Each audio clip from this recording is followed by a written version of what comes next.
Great Parents podcast. I am Not Great Parent Molly, and this is my co-host, Not Great Parent Nathan. That's correct. And how proud are you today to be a Not Great Parent? I'm doing pretty good at being a not great parent today, because as we say all the time around here, we are not focusing on what is the greatness of our world.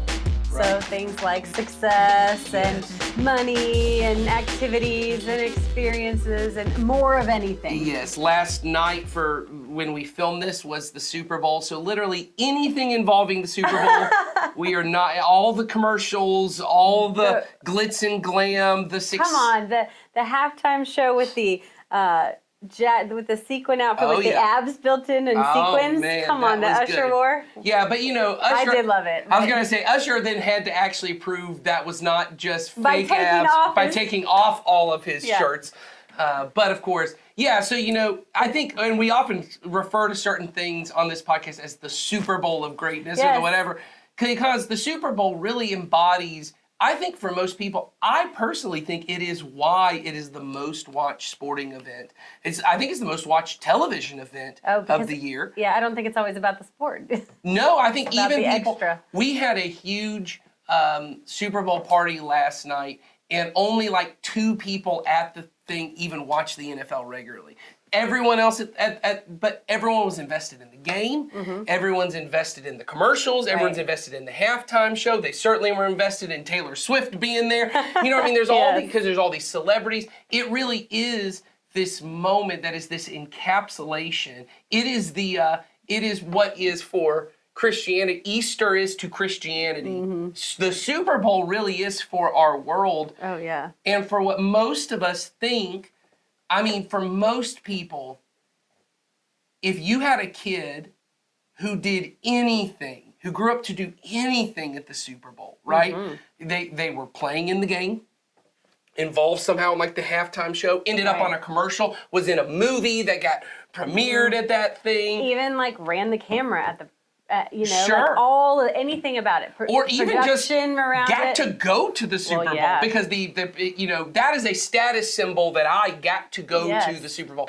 That's what we mean by the greatness of this world. That many of us as parents think, I'll be able to judge my success of a parent based on, did I turn out a kid, and you don't use the Super Bowl as a metric, but something like that. There's this moment where I look and go, my kid made it. Mm-hmm. My kid made it. But we are trying to be parents who are not sacrificing everything so that our kids can have a better, greater life. We want them to have a life in the goodness of God. Right. Pursuing what God says is good, what God says is beautiful and admirable and true and worthy.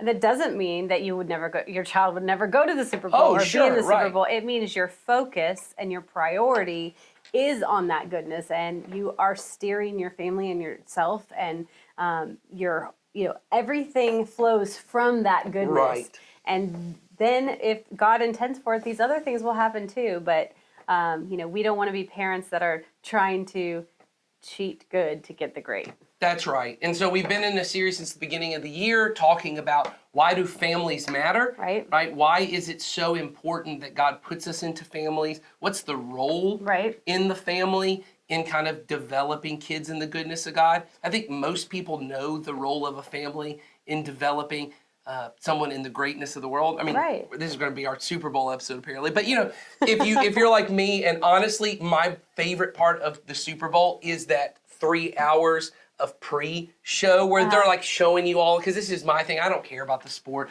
Like I thought when I was watching it last night, I thought, man, I grew up every Sunday. We were watching 3 or 4 different NFL games, and I thought, I know this world. I know all this stuff. It's not interesting to me, but I do love. Give me some backstory on who these people are. Give me the narrative. Tell me about their lives. Yes, and so you have all these stories leading up to it. And often there's going to be some moment where they talk about my dad or my mom, that because that was the big thing, not this Super Bowl, but the previous Super Bowl with the Kelsey brothers playing one another, and that the mom had to be there for, but it's like this mom, and there's almost like a half one team and a half other team jacket or something. Yes, and it was this whole there was almost this moment of let's all worship at the feet of this mom, right? Who that's why God gave you these kids was so that you could raise them to be these. And you didn't just do one. That's you got right.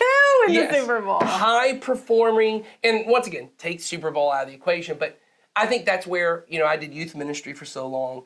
And when I would go to graduations and these parents would be like bawling their eyes out. And I knew this, when I would see parents who this was the first person in the family to graduate high school, I'd be like, okay, I totally get it. For the majority of parents, I go, hey, look, because of No Child Left Behind, your kid was graduating high school. Right. It's not some massive accomplishment that your kid graduated. But there's this feel of I as a parent, this is almost like a celebration to me. And if you've been to a lot of graduations, it is. They have parents and family members stand up and let's applaud you. And there's this whole moment of, I need this moment. Yes, we had this moment.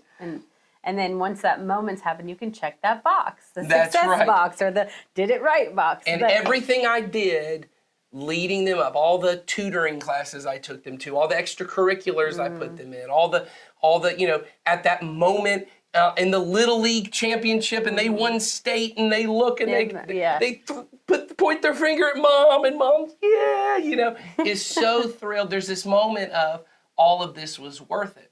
And what we've been talking about in the last couple episodes of this Family Matters is trying to almost create these rites of passage, these moments where we look at our kid and not that our kid would go, you're the best mom.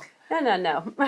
But a moment where we would say to our kid, hey, I'm so thankful God gave me you. Mm-hmm. Not that our kid will look at us and say, man, I'm so grateful that you're my mom. No. It's for us to say, I'm so grateful you're my kid. Mm-hmm. And these moments where we said to pass on a blessing to our kid. Right, and we're blessing our children. We're building into them through these blessings so that they can learn and feel and believe that they are confident in themselves and that who they are comes from God. And so that they begin to see themselves in God's kingdom and as confident members of God's kingdom doing his work here on earth. And so, we as parents have to model that. Right. And our family structure is designed to model that. It's intentionally designed by God that way. And so those blessings then become incredibly important as we're helping our children build that character. And so what we talked about in the last episode, and we're going to talk about it again today, is in order to be blessing our children in a way that they would hear it and receive it and understand it, we have to speak the language that they would hear and receive and understand. Yes. So that takes a little bit of work on our part. It's not always easy. I mean, most people, the communication issues is the reason we have therapy out there. That's right. It's the reason that, most conflict occurs often because of the way things are communicated. Yeah. And so that's true of blessings as well. It's hard to hear something if someone says it to you in a way that you don't receive it. So what we're talking about today is a tool. We talked about the love languages as a tool in the last episode. And this episode, we're talking about the way that we're wired and another tool that we both use in our homes that we think is incredibly helpful with children and with other people in our lives around, what our temperaments are and our innate needs and the way in which we speak and communicate. So we think this is awesome. Like I said, we use it in our lives. We use it in the workplace. We just find it to be very valuable, and we hope that you will too. So we'll get started on that.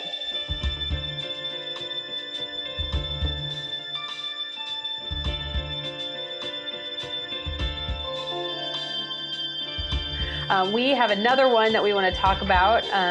This is a book called A Grown-Up Guides to Kids Wiring. It's a woman who is a psychologist, I believe, and she has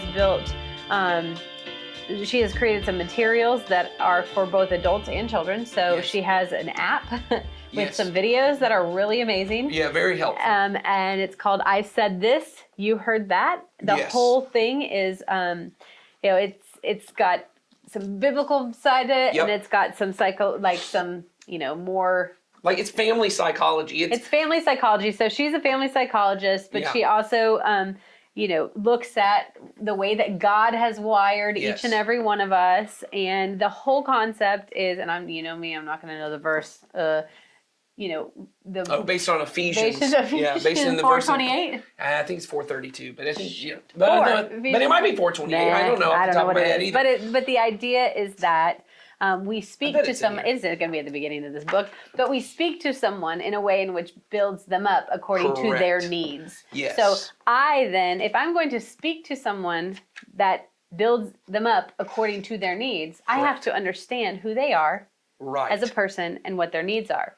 And so she's broken it down into these 4 colors. Yes. So we're not going to get super in depth into each and every one of them, but we're going to kind of hit on the high level here. But the idea is that you have 4 different colors, and we all have one that we're more prominent in. Right. And so therefore, understanding the basics about each of those colors and about who we are, which color we fall into, it helps us learn to speak to others according to their needs. Yes. Now, this book has a great quiz kind of thing in it, an assessment of yourself, but an assessment for children too. So the one that we're talking about is a grown-up's guide to kids wiring. Correct. And it will help you decide which colors your kids lean toward at whatever age they are. Now, if you have a 6-month-old child, but honestly, it's crazy to me how young they are when they start to come out of these. Yeah, I was going to say. Once you understand these 4 colors and you understand what it means, because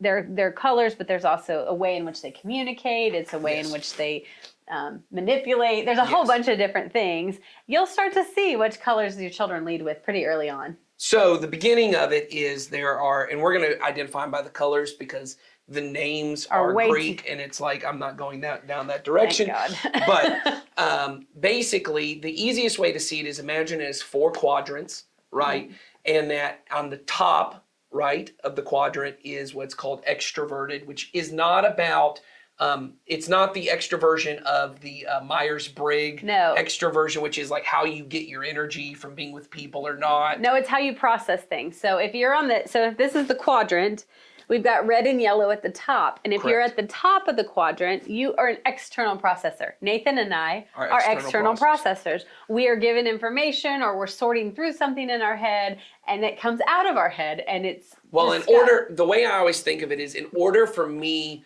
to understand something, I have to get it outside of me and look at it. Right. Even if it's, and this happens on this podcast all the time. Oh yeah, I say something, and as I'm saying it, I'm changing what I mean because I'm trying to figure it out. You're making sense of it out here. Yes, I'm the kind of person that I love to write. I've been writing since I was little, and part of the reason I love to write is even writing sermons for Sundays.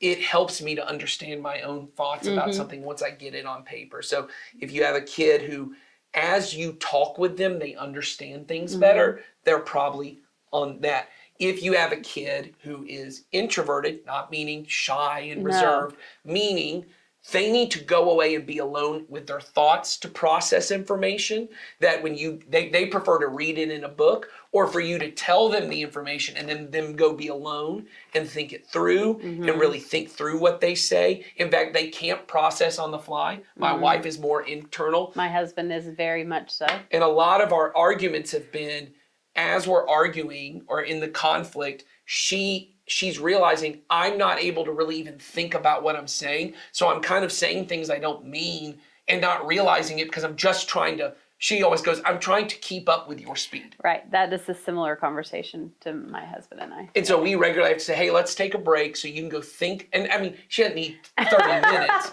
Yeah, you don't say you need to go think about it. No, she'll say, I need you to stop so I can make sure what I'm about to say is true. Well, and often for people who are internal processors, they are going to chew off the information as they go. And so when you just keep piling on more, then they're trying to process the next thing, but they haven't had time to do that. They tend to be very orderly kind of thinkers. Yes, it's a different way of thinking. Neither is right or wrong.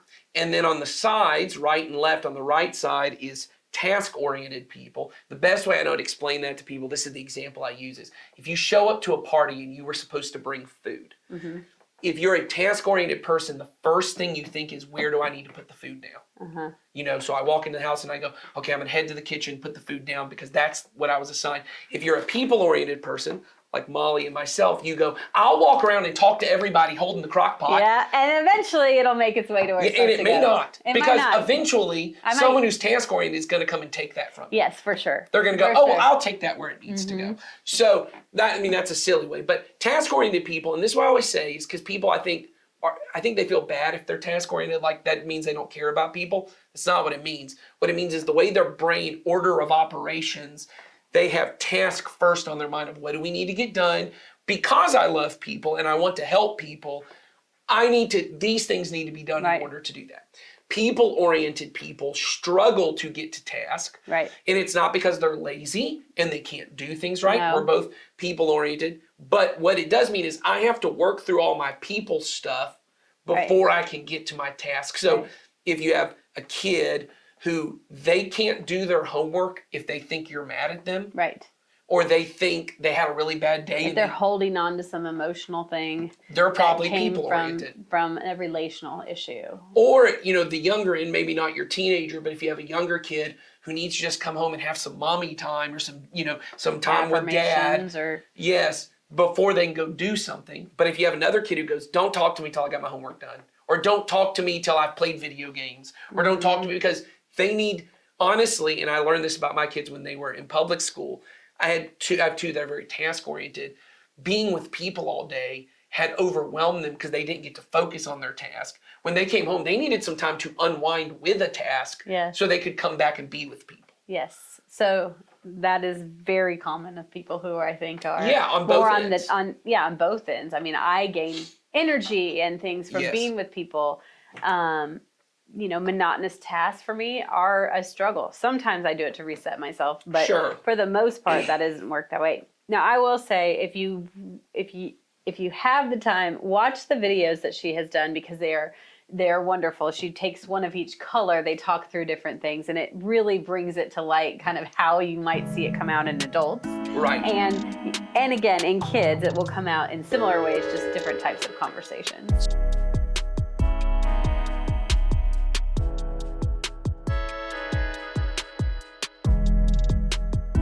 Well, let's go ahead and dive in and talk about the different colors and how each color or each person that leads with the color has needs that are related to the color that they are. Right, so we're looking at yellow. For example, we're looking at yellow first. Which on our graph, that's the top left. That's somebody who is people-oriented and external processor. Right? Nathan and I both are Molly your yellows. Yes, both of us are yellows. I'm a yellow-red, but I bet you're a yellow-green. I'm balanced between the two. It depends. So when I did this, I was kind of balanced between the two as my secondary one. But you're definitely a little more red than I am. I'm all external with everything. So anyway. Yes. Okay. So what are the needs that? So a yellow has particular needs, and these are the need for approval. Right. Acceptance. Yes. Attention. Yes. And affection. Yes. Now, so what's that look like? I would say this is the way I would start is if you have a child, and let's just start when they were a baby, because I think it's all more clear when a kid is a baby. I think we think it becomes more clear as they get older, but I think you see it most clear in a baby. Because if you have a baby that is a cuddly baby, constantly, everywhere you go, you're in the store, they're getting everyone's attention. How they engage with people, They're looking everyone in the eye, they're smiling at strangers. Everyone talks about how this is the friendliest baby they've ever met. The bubbly personality, all of those things, that is most likely a yellow. Right. And so if you have a kid who, I've got a yellow child and everything is wonderful and exciting and the day is great and she's a social butterfly and all those different things. I'm confident you were that way as a child. Yes, very much so. Yeah, and it carries on into your adult life. Now you get more sophisticated about trying to find those, what was it, as approval? It's approval, approval, acceptance, attention, and affection. And I can elaborate just a little on those. Give us a little bit. Approval means being liked for who they are and without needing to change. So I think we all can relate to that. relate to that. But certainly I think yellows feel that more. It's the compliment sandwich thing, you've now ruined the whole sandwich for me. Right, yes. If you have to bring me, a good and then a bad and then a positive. I'm like, this is not, no. Destroys me. That bad took out all the because all you were trying to tell me was the bad anyway. Yes, exactly. Now, of course, you still have to correct your yellow child or your yellow spouse or whoever, but it fits that way. Right. And then acceptance means being invited and included. So I want to be accepted in groups of people. I want to be accepted involved in something. I want you to want me to be part of that. Did you ever watch that show, The Middle? Mm-mm. Okay, so we've just started watching the show. It was on years ago. I never watched it when it was on, but we've been watching. It's a family comedy. We've been watching it with our girls, and the girl character is definitely a yellow, and her whole characterization is, at least in the first season, is she's in high school and she wants to be a part of every activity at school. Include me. Include me. I want to be a part of it. She's terrible at them all. Yeah. But she just wants to be a part of a team. And I want you to want me to be there. I told one of my daughters, my yellow daughter, that is 100% you. You have a yellow daughter for sure. Yes, she just wants to. She goes, when she comes up to the church office, she has to stop at everyone's office and have a conversation because she just wants everybody to know she's here. And what about I led her class yesterday and we had to have some hugs at the beginning. I'm confident. And your red niece was like, why are you doing that? Yeah, this is annoying. Why is this happening? So attention is the next one, and that means having your full focus, especially eye contact. So it doesn't mean I have to be the center of attention, although a lot of yellows do like that. Sure. But when engaging with somebody, they want their attention. My daughter regularly says to me, can you please put your phone down? Well, and the thing that's interesting about this as a yellow is it's often hard to give attention. Eye contact is a thing. Like I'm pretty okay with eye contact, but a lot of, you're not big on eye contact. No, it took me a while. You have to practice it to learn it. So anyway, that's attention. And then the last one is affection. And it doesn't necessarily mean physical affection. It means I notice you and I'm acknowledging you. So that's something that a yellow needs is some acknowledgement and being noticed and acknowledged for that. So if your child, really takes, like you were just saying about your yellow child, they like to go around, make sure everyone's seen them and been acknowledged. This child is here and hello, look, speak to them. It isn't necessarily affection. It can be a physical affection, but it is just, a way of showing them that you honor them in some way. Right. So like with the love languages, these are the ways you can speak love and life into your child if they're yellow. So let's move on to the reds. Okay, let's go on to red. And figure out what their needs are. Okay. So reds have 4 needs also. It's loyalty, sense of control, appreciation, and credit for work. So we'll start with loyalty, which means that they're being prioritized and knowing that you have their back. Exactly. So we didn't say this at the beginning, but reds fit on that top right quadrant, which is they are external, right? They process externally, but they are task oriented. This is why loyalty matters. This is the part where we said in the last one that if your task doesn't mean that you don't care about people. It means that task is the focus. And for every red I know, they think in terms of team, right? Whereas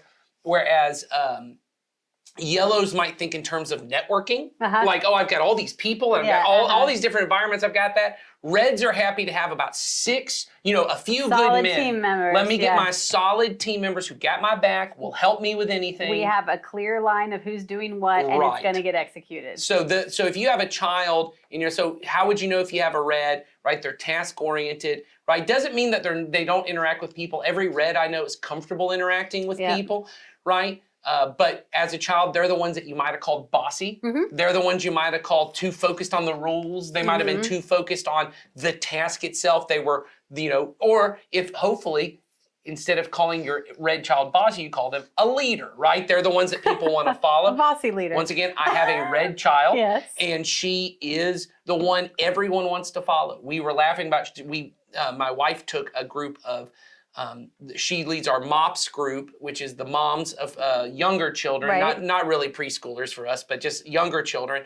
And they all went to the park, and my daughter, who is the red, all the other children in other families were like lining up behind her to follow what she did. And she's not a loud personality, but she has something about her that everyone looks at and goes, that person's in charge, that person knows what to do. That's a red. And what she really prizes is, if I'm gonna lead, you better back me up. Right. Like, I don't mind being the person out front, but you got to be behind me, covering my flank. Right, you know? Exactly. So what about sense of control? So the next one's sense of control, and this is everyone's pulling their weight and following the plan. So one thing I do think is interesting about this, it doesn't mean they have to be the controller. Yes. They have to understand that a situation that they're in is under control. Yes, they want to know the plan. There's a plan, and that everybody has a responsibility there, and that those plans are going to move forward. So you'll hear a red child in particular regularly come up to you and say, what's the plan? Or what do you want me to do?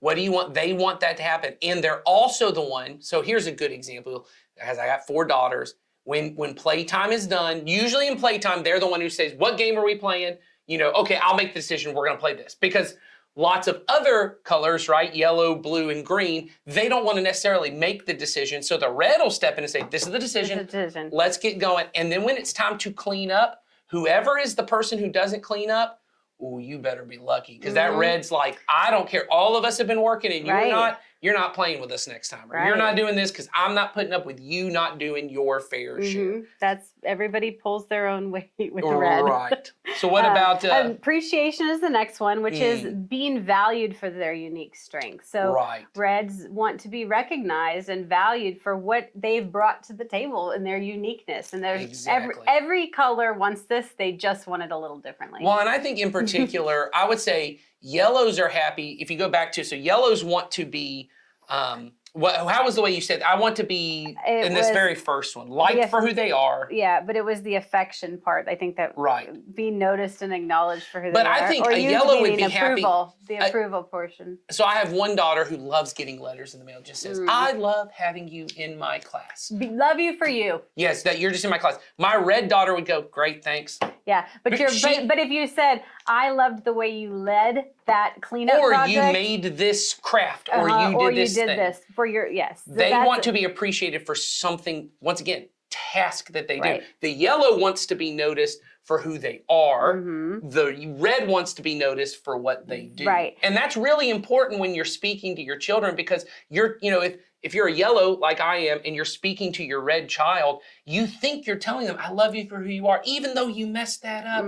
I still love you. All they heard you say was, you messed that up. And what they would prefer me to come in and do is go, hey, I know you messed this up, but you do great at this specific thing, and I still hold on to that thing that you made me, or that whatever. That thing matters to them because you're appreciating something specific. What about the last? And along with that comes their credit for work. That you know, a red goes all in on what they're doing. So they and that line of who's got each thing, kind of that task thing, it matters to them. And it also matters because they know that they contributed in a certain way and they would like credit for their work. And so in particular, and I know if you're not a red, sometimes you hear that and you're like, wow, that sounds really... I know, red sounds like it's tough or like well, it feels... But it's not. It feels, honestly, this is what I'll tell you, and I feel this way about every need that is not my need. I go, wow, that's really needy and clingy and narcissistic. I know people who would hear the yellow thing of attention and go, gosh, you gotta be the center of attention all the time. You're so needy, Nathan. And so you need to, because that is what you will start thinking a little bit of your child. And if you can look at the part with the red and you would say, the credit for the work, what they want to hear is you contributed, you helped so much, because that every red I know wants to be helpful. They want to solve a problem. You know, they're the problem solvers. They're wanting to help, and they might go about it in a way that feels a little dominating. You know, they may go, especially when they're a little more immature and younger, like your child is, right? But if you can start telling them, hey, when you cleaned up this mess, thank you. Instead of just going, everyone's going to do chores and blah, blah, blah. Your red needs to come behind and you need to go, hey, it really helped me when you did the dishes. Right. Or like when you said, I will make a decision here, that helps the whole group move forward because nobody could make a decision but you. Like those kinds of things matter. Giving specific credit. So that's what I would say is if you get to a yellow, what I would say if you've got a yellow child is I would make sure that you are constantly praising, letting them know, I love you, I'm so glad for who you are. God made you in special ways. Yes, things are better here. With a red, I would be as specific as possible. This thing that you do is so great. The way that you helped out here, that was so great. So let's move on to blues who fit in the lower right quadrant. So these are task-oriented people, but they're internal. These are going to be your most quiet children by and large. They're the ones who are more comfortable being alone.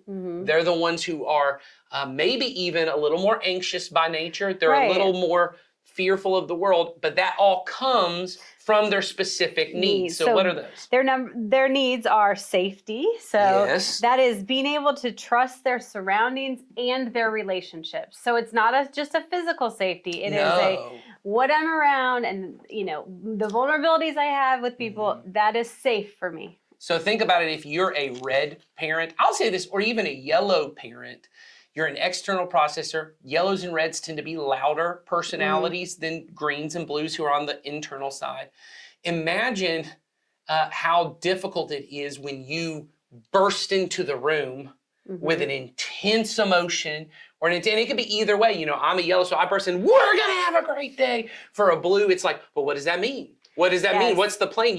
You're surprised. They don't like surprises as much. Yellows love surprises. What are we gonna do? Bring me a brand new thing, but a blue, it's scary. And so once again, this is not about bad or wrong. No. But if you're a yellow parent and I have a blue child. Me too. And so I have to be very careful. Surprises are not enjoyable for them. It makes them feel unsafe, right? And so I have to come in because what they need to know is, and so this happens a lot. These are the questions you'll hear a blue ask a lot is, well, who's going to be there? Who's going to be there? Where's it going to be? What's going to happen there? What are we doing today? What's happening next? Like there's a lot of my blue child wants to know, okay, I'm comfortable with this now. So tell me what's happening next so I can start thinking about that next scenario or those people. Yes, and I'll say in particular, if you have a blue child and you're going to send them somewhere, right? Like to a camp or an event or something where you're not going to be, helping them to know the adult who's in charge is really helpful because it allows them to feel like, okay, that's the person I can trust. That's my safety. That if everything hits the fan, I can go to that person because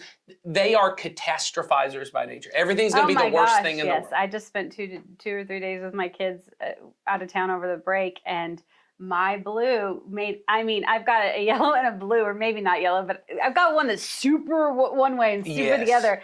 And it would be like, this is the best thing I've ever done. And then there was like, everyone's going to die. Yes. I mean, it was like totally the opposite. So anyway, the next one is sensitivity. So that's being understood. So sensitivity means they have feelings and I want to be understood. I want to be understood. And what's funny to me is, I think for a lot of blues, because they're so internal, it can often come across as if they aren't sensitive. Oh yeah. That they're almost cold and calculating and they don't pay attention. But that goes back to their safety thing. That's a wall they put up because they are so sensitive. And whereas a yellow or a red might process those feelings externally, they're processing them internally. So they have them. They're just as strong. In some ways, they might even be stronger because they aren't externally, or because they're just not dealing with them. They don't know how to deal with them. So my blue child, I spend a lot of my time helping her process what has happened or what she's afraid of or what she's dealing with, because she doesn't know how to, in her head, that's a chaotic mess. So letting her speak her feelings in a safe environment, with a person she trusts, as we've already said, is huge. What about the next one? Next one is support, being offered or provided help. So I think blues are often seen as they're going to get it all done. Yes. They got it under control because they are typically very orderly in certain ways, right? And so they certainly have their own process, whether it's your process. Right, it might not be your process, but they have, and they haven't verbalized it to you. So, but they have it because safety and security is all in their, part of their wiring. They have a plan, whether you've given them one or not. They have a plan. They really want to make sure that your plan is the same as their plan, or they can adjust to theirs. So when it comes to supporting them, offering to help them in the way that they would like help is huge. Yeah, that's important. Not taking over, taking over what they were wanting, what they were working on is not considered helpful to them.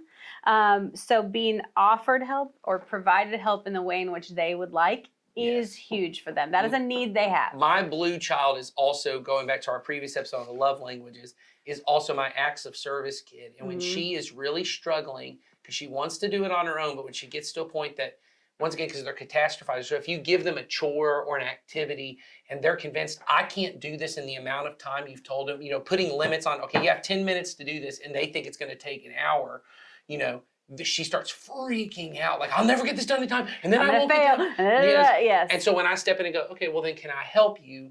Then she feels immense amount of love because she goes, okay, because that's the other part of this is them being on the task side. The reason that I believe they get so freaked out is because they think every task is important. So if I fail this class, or I fail this test, or I don't do well at this, that is world ending. Right. And I will say for people who are blues, often their own standards are way higher than anybody else's standards are for them. Very much perfectionist types.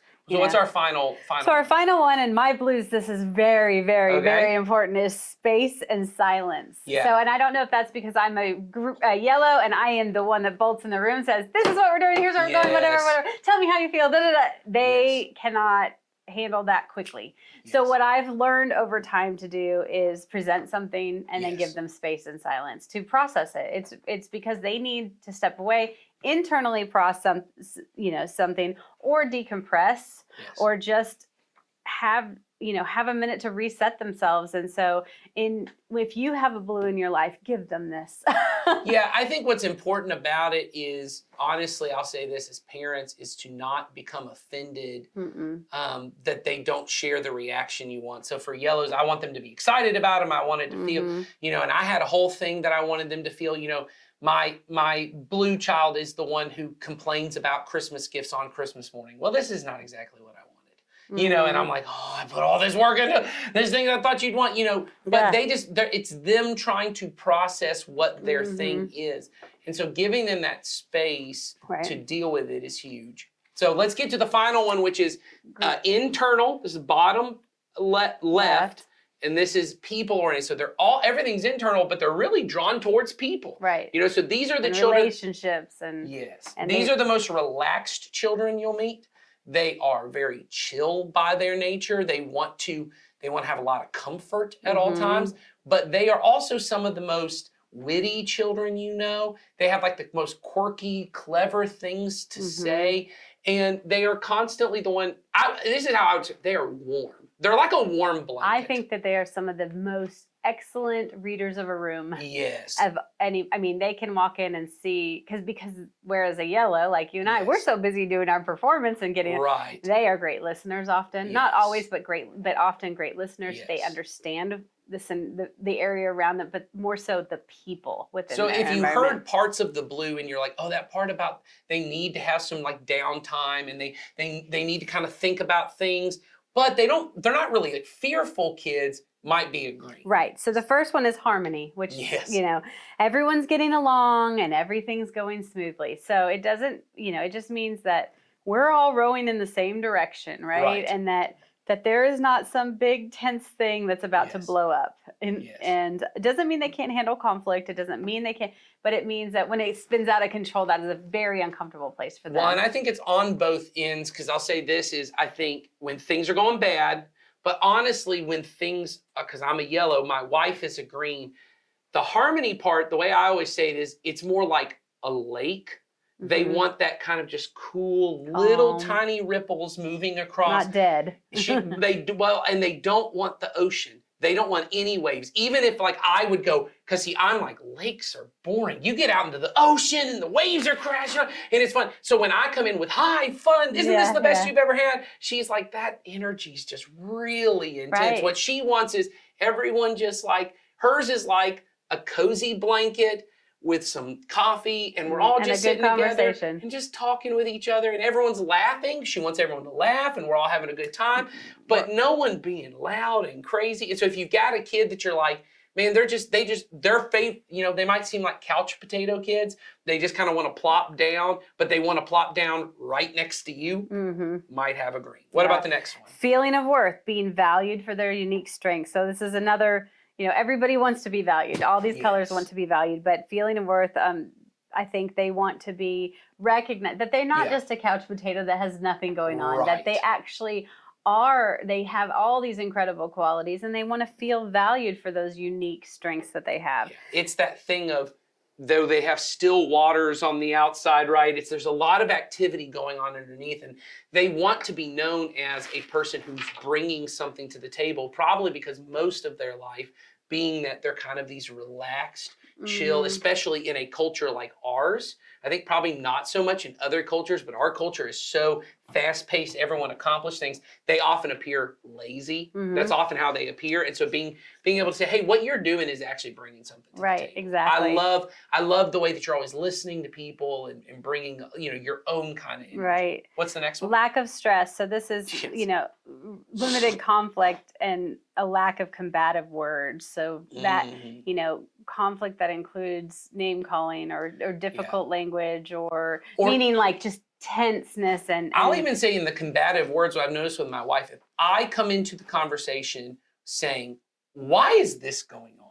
Or why are you doing this? It feels like an accusation. Things that feel like she has to be on the defensive, right? Even if I don't mean it that way, coming in with questions about, hey, I noticed this and this is what's going on. Having to defend herself in any way feels, it does not meet the feeling of worth or harmony. It doesn't feel like we're on the same page. Right. What she would prefer is that I would come alongside of her and say, hey, are you happy with the way this is going? Yeah. Are you, is this what you really want? What can we do together to help this? This feeling of we're together, we're on the same page. Exactly. Now let's talk about the problem that we want to deal with. Yeah. And that goes along with the last one, which is respect, and that's being asked for their thoughts and opinions. So whereas you just said, what can we do together? You're asking, you're slowing it down, you're asking them, hey, what are your thoughts and opinions on this? We are in it together. You reestablish that harmony and and that sense of worth for them by saying, hey, what are your thoughts on this? And I think that's really important. I know that the lady who wrote this book talks often that Greens make some of the best leaders. Yeah. That they are not like in your face leaders, but they can be some of the best leaders because of the way that they can, the way that they interact with people, but also. They certainly are the best consensus builders because they know what everybody is kind of thinking and feeling. And I would say that part about, what was the term, respect, of being asked for their opinions. Greens are often the ones, yellows are always putting their opinions in everyone's faces. Reds may not always put their opinions in their face, but nothing's moving on until the red has agreed it's going to happen. Yeah, and if they tell you their opinion, you better listen. And then blues are often the ones, blues are the person in your company or in your family who the way they control the environment is they go, oh, I'm not going to move. I'm just not going to do anything because you made a choice doesn't mean. Greens are the ones who often go along to get along. And so you often think they're sharing their opinions and they're not. My wife regularly is just kind of like, let's just go. Let's just do this. She's not doing it. So you kind of have to draw it out of her of, no, I really do care. Tell me what you think. And you may have a child who's that way, that her nature or his nature is not to just put themselves out there, but it shows so much love to them when you walk up and say, hey, I really care about your opinion.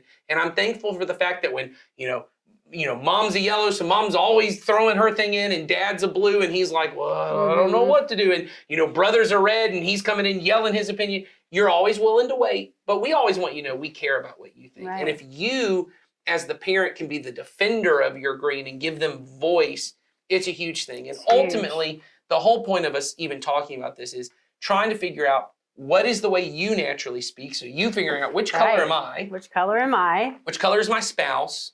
And what color are my kids? So that I'm communicating to them this intense amount of love and acceptance and approval, even if the way that sounds is in terms of, credit for my work and loyalty like a red, or whether it's safety and security like a blue, or whether it's respect and harmony like a green, or attention and affection like a yellow. You're showing them this is how much I love you and how much I care about you. And so I think we'd encourage you to get this book. Yeah, this book's fantastic. It has it's basically a workbook. It has all the everything that you need. It has fantastic examples, things you can say to your children directly, ways to look at behaviors and see what is it that's happening in my house and how can I respond appropriately. It also breaks it down by ages and what you might see by ages. So we definitely recommend this. We both love it. Grown-Ups Guide to Kids Wiring. It's in the show notes. It'll be in the show notes, so click on that. And if you have any questions or anything about it, feel free to send them to us. Yeah. All right. Well, happy coloring with your family. Yes. All right. Take care.